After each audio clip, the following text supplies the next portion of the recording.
We are not Premier League champions.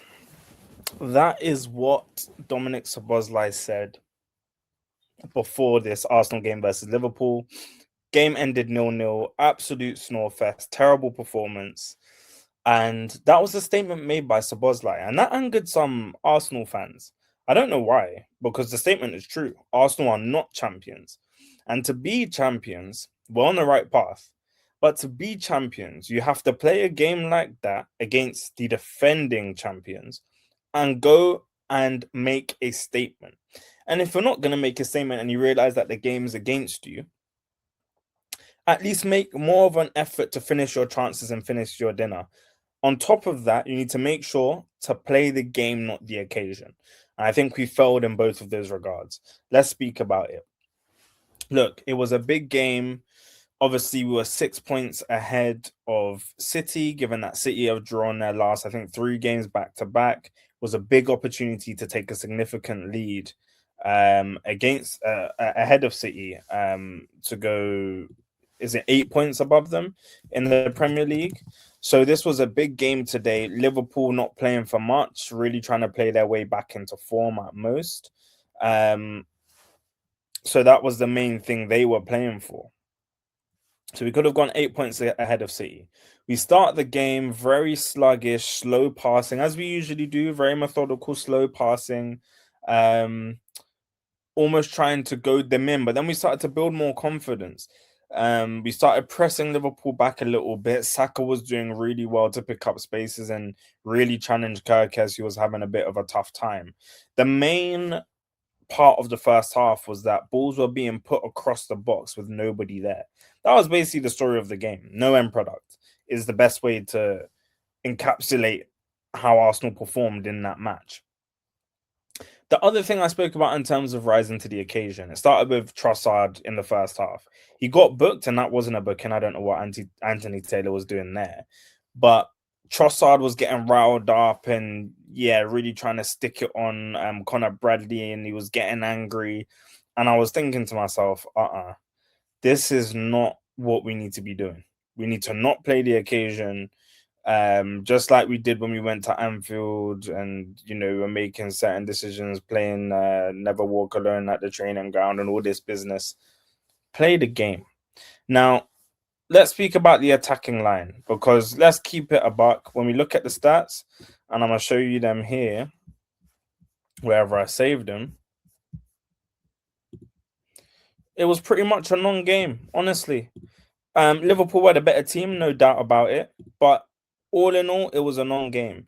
So Liverpool failed to have a shot on target in the Premier League game for the first time since March 2010 against Wigan. So they didn't have any shots on target. We had 9 shots for on target. They had 8 shots and 0 on target. We had more touches in the opposition box versus Liverpool. We had less passes, and Liverpool had more possession. So honestly, non-game, nothing in it. But how can you go into a game like this and provide nothing? I think everyone was pretty much sloppy. Odegaard wasn't doing much to thread in balls. Trossard was trying here and there. Every time a winger picks up the ball, my word, Victor Gyökeres, man, I really want you to get good. I want our strikers to push each other. Like right now, I think Noni Madueke is someone who we were all a bit apprehensive about. He is actually, I believe, and my brother agrees with this as well. We were talking about it. He's pushing Saka, Martinelli, and Trossard to do a better job taking their man on. I genuinely believe this, because when Madueke gets on the pitch, it's the first thing he's looking to do. And yes, we can criticize him for his end product, but at least he can do that. At least he's good at that singular mission. And today he actually put in a couple of good crosses across the box and nobody was there. Gyökeres, whenever a winger picks up the ball, if you see Saka or Trossard pick up the ball on the right side of the pitch, Timber, whoever it is, watch Gyökeres. He will occupy the space between the centre backs. He will regress. So if Saka picks up the ball on this side of the pitch and Gyökeres is standing here, Gyökeres will move. As soon as Saka picks up this ball here, Gyökeres does this. He moves towards the center of the box. Why not make a darting run in between in the channels? He never makes that run. And it's super frustrating because you're relying on a super good ball now. You're relying on the winger to make a great ball. And also you're relying on yourself to wedge to get in between the centre backs. You're banking on the first centre back who's closer to the ball not getting there, and then you to have the knee jerk reaction to tap that in. You're asking too much of yourself. You're asking too much of the wingers, and when he does that, which is what he does most games, you end up having zero impact. So it was right that he came off because at half time, you're thinking, okay, we really need to make a change in this second half. It's been a non-half of Saka trying. Who even had shots? I can't even remember any proper shots. Maybe Trossard taking one that went low at keeper. Just nonsense. Second half, we came out and we were terrible. We were absolutely terrible. Just no fight, no bite. Liverpool were pretty much camped in our half. We were sat back, some sloppy mistakes, sloppy passing out the back. Rice didn't have a great game today. Zubi did decently. Actually, he actually had a pretty, decent late arrival into the box from a Trossard pass, but it just kind of pinged off his foot. Interestingly about this game, actually, Saliba was picking up really interesting positions that was helping us going forward, actually, almost in the right 8 position.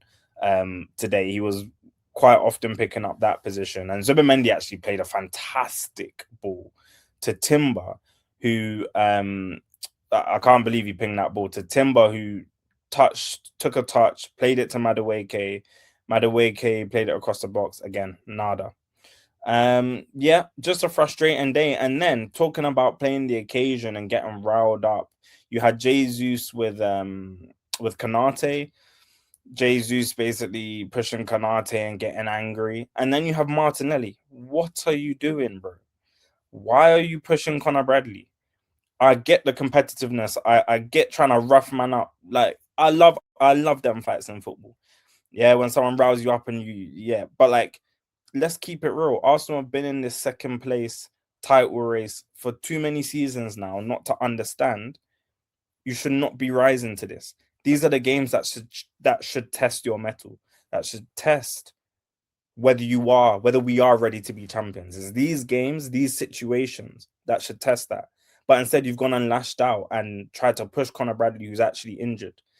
Nah, yeah, I'm an Arsenal fan, but I don't stand for what Martinelli did. I can't lie, and just goes to show how, yeah, I think we just played the game the wrong way. Firstly, we didn't turn up performance wise, and then I spoke about Madueke coming on the pitch. Eze, I was saying this in one of the group chats with the boys, man. Like when you come on the pitch, and I love Eze, man. I love Eze.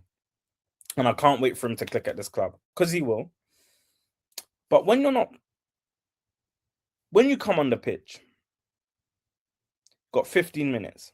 Arteta said to you, yo, go on, make an impact. We need you to take the ball. Eze, not once did I see him screaming for the ball and be like, yo, Timber, Saliba, pass me the ball. Stop rolling your foot on the ball and going back and forth. Pass me the ball. I'm going to do something with it. Do you not, like anyone who's played football, do you not just have that moment where you're like, yo, give me the ball, I'm going to make something happen? Instead, Eze was like behind Szoboszlai, like he wasn't a passing option. Sometimes he was at the other side of the pitch. You need to be floating. You need to be floating and dragging people. Like the way Odegaard does. In that situation where there's 15 minutes left, you come on the pitch, you start making things happen. You need to be the one that's moving. Everyone else on the pitch has been riding. They've been riding out. They've been playing for 90 minutes. Or by that point, 75 minutes, they're tired. A change is needed. I think even a sub happened at 65 minutes. So you've got 25 minutes to have more energy than anyone else on the pitch. Same with Lewis Skelly. Really shaky, really shaky. I know he's coming on cold, but really shaky. It's not good enough, unfortunately. Just giving away stuff. Frimpong had him on toes. Frimpong did really well today against Nkapie as well. He went off injured. So yeah, look, overall, not good result. We're still top. But yeah, I think it's good that we have the FA Cup to break things up. I think the team will know. The good thing about the team we have is that they'll know that this is a disappointment and it's not acceptable. So they'll step it up. They don't need to hear that from any of us. I think that's the standard this team has gotten to now. But yeah, not good enough knowing the context of where we've come from in previous seasons. But yeah, man, people, let me know your thoughts down in the comments below. It's been a minute since I've been on here. I made a statement a while back saying that I think if we beat Liverpool today and could be 8 to 10 points clear, I think we could go and do it. Not because of the points gap per se, but because of what I think it could do for us mentally to really push on and charge. Coupled with a cup, one of the cup wins, and the Carabao Cup, if we could take that. We obviously haven't won it today, and it's on to the next. But people, let me know your thoughts down in the comments. I'll catch you lot in a bit. So, boy, NLG, peace.